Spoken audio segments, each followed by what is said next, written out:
ഇതാ എനിക്കിപ്പം ഡോക്ടർ മനോജ് കാളൂരുണ്ട്.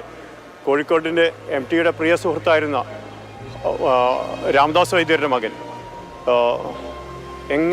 എങ്ങനെ ഓർക്കുന്നു, ഒരു ഗൗരവക്കാരനായ ഒരു MTയെ ആണ് ഇപ്പോൾ ഈ തലമുറയ്ക്ക് പരിചയമെങ്കിൽ അതിനപ്പുറത്ത് ചിരിച്ചുകൊണ്ട് വളരെ സജീവമായി ഇടപെട്ടിരുന്ന ഒരു MT ഉണ്ടായിരുന്നു. അതെ, ഞാൻ പറയുന്നത് കേട്ടിട്ട് അച്ഛനായിട്ട് വളരെ അടുത്ത ബന്ധമുണ്ടായിരുന്നു.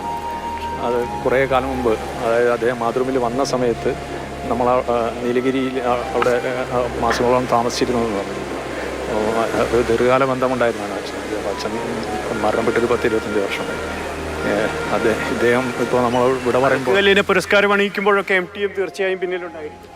അദ്ദേഹത്തിൻ്റെ എനിക്ക് തോന്നുന്നത് അച്ഛനായിട്ട് എനിക്ക് തോന്നുന്നല്ല, ഞാൻ സ്ഥിരമായിട്ട് കാണുന്ന അച്ഛനായിട്ട് വളരെ അടുത്ത ബന്ധമുണ്ടായിരുന്നതാണ്.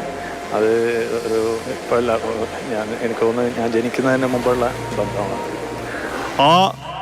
ഇപ്പോൾ ഡോക്ടർ പറഞ്ഞാണ് മധു പ്രധാനം, ജനിക്കുന്നതിന് മുമ്പുള്ള ബന്ധം. ആ ജനിക്കുന്നത് എന്ന് പറയുന്നത് MT പിറക്കുന്നത് എന്ന വർഷത്തിൻ്റെ ഇതിനപ്പുറത്ത് MTയുടെ ആദ്യ കഥ പിറക്കുമ്പോൾ 1890 മുതലുള്ള ഒരു മലയാളിക്ക് ആ കഥ വായിച്ച് ഉത്തേജിതരായിട്ടുണ്ട്. പിന്നീടുള്ള ഓരോ തലമുറയും 2010 ജനിച്ച ഒരു കുട്ടി പോലും MTയുടെ ഒരു പുസ്തകമെങ്കിലും വായിച്ചിട്ടുണ്ടായിരിക്കും. അപ്പോൾ ഊഹിക്കുക എത്ര തലമുറയെ, 4-5 തലമുറകളുടെ ഭാവനയെ ഉത്തേജിപ്പിച്ച ഒരു എഴുത്തുകാരൻ. അത് പ്രിയപ്പെട്ട വീട്ടിലെ ഏറ്റവും അടുത്ത ഒരാൾ, തങ്ങൾക്ക് വഴികാട്ടിയായ ഒരാൾ.